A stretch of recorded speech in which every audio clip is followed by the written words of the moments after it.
Hey guys, what's up? Today I'm doing a review of Litom's 4-piece solar pathway lights. So these are the type of lights that you would typically use in your garden or outdoor space. Okay, so let's have a look what's inside each one of these boxes. Within each box you get 4 solar lights, which are these 4 pieces here. You get 4 spikes and you get 2 options of connecting rods. So you've got the thick ones here and you've got the thin ones here. And you also get 4 frosted connecting rods, which are these small pieces here that you can see here. As well as that, you get a user manual, which is handy if you want to, if you're one of these people who likes to look through instructions. And of course, everything comes, like I said, like I showed you earlier, in a box like this. These solar lights allow you to have as many as 6 different possibilities for how you want the actual light to look in your garden. So let me just show you a couple and how easy it is to assemble. So you start with a spike because you need that for the ground, and then if I use one of these thick connecting rods, so you just slot it in there, so that's mounted there, and then at the top you just grab one of the lights and you just put that in there. So it's literally as simple as and easy as that. Let me show you one more example. So this time I'm going to grab again a spike. This time I'm going to use a thin connecting rod, which is this one here. Just put that in there. And also I'm going to connect one of these frosted connecting rods on the top. Just goes in there. And then I will put the actual light unit as well at the top. So there you go. And this is another variation of the solar light. So here's 2 that you can see here. And let me show you a picture of all the different combinations that you can have. Should be coming up now.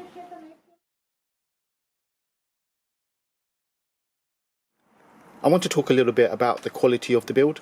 So these particular lights are, everything is plastic, so as you can see, but it feels very sturdy and very solid. So I've had solar lights before that just collapse the minute you've mounted them, either because of the weather or you know, a pet or a person has knocked it over. But these feel very, very sturdy. So looking at the unit itself, it's pretty heavy. So it doesn't look like it's going to break very easily, and the individual connecting rods, which are these pieces here, they look to be very sturdy as well, and not something that's just going to break if you just apply a bit of pressure. So overall it looks like a good quality build.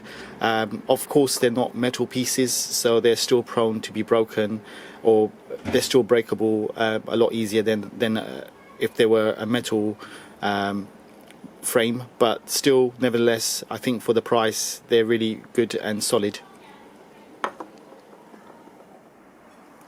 Each one of these solar lights comes with 3 lighting modes, and the way you activate the lighting modes is by pressing the on-off button, and depending on how many times you press it you would have different modes, and I'll show you each of those modes with the lights on, so you can see the effect each one has. In terms of light, it's a soft, warm white light as opposed to a bright white light. On the packaging, Litom state that these particular lights are heat resistant, IP65 waterproof, frost resistant and fog resistant. So hopefully no matter where you are in the world, these will work for you. Of the 6 combinations that you can have for your solar lights, here's 4 that I've just mounted onto a container, just so you can get a sense of what they look like in real life.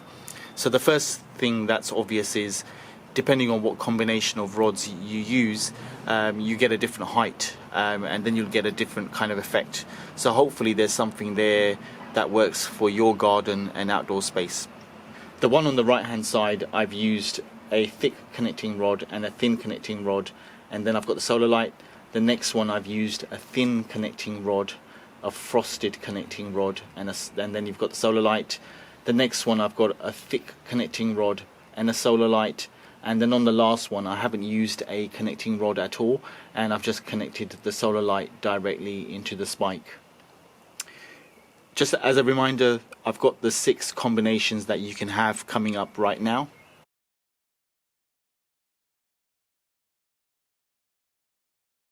And here you can see the height that you can achieve for your solar light based on the different combinations, which I hope will be also helpful for you.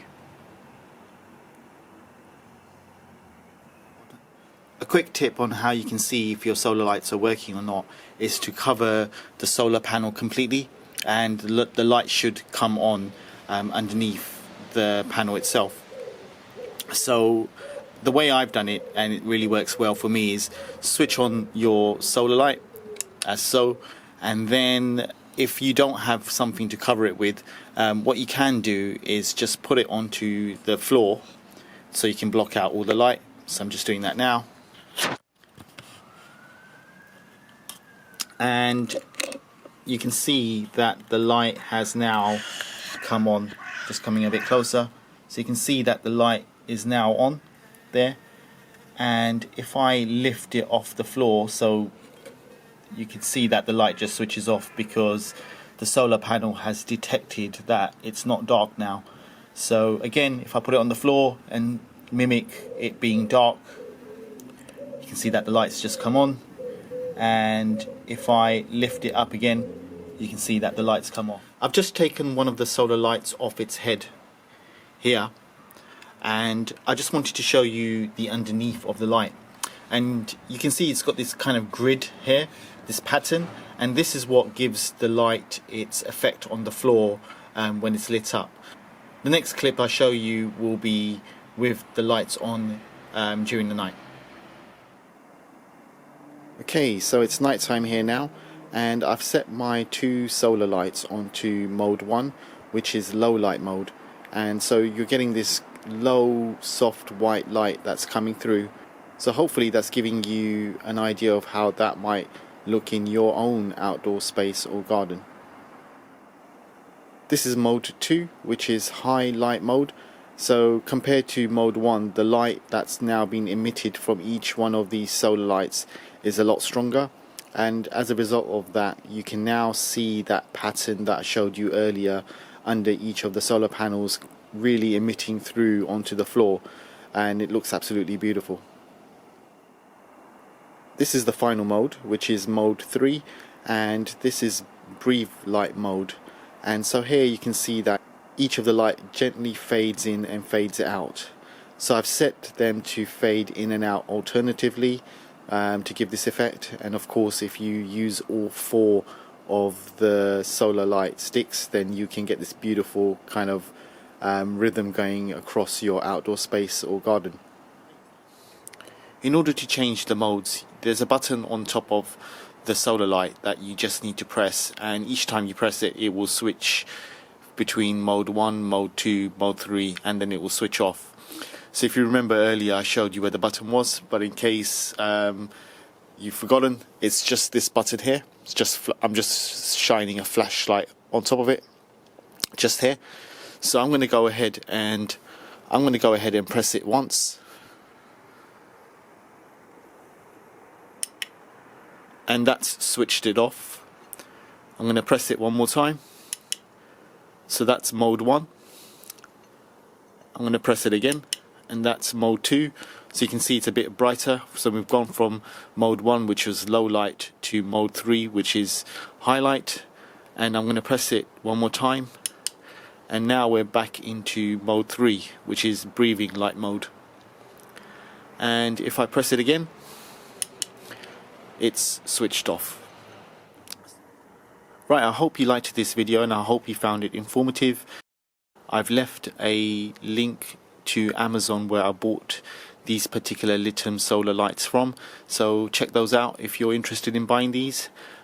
Please also subscribe to my channel, where I've got videos of other gardening products that I'm using, not just solar lights but also composts and fertilizers and seeds that I hope might be useful for you. Lastly, I'd like to say thanks for watching.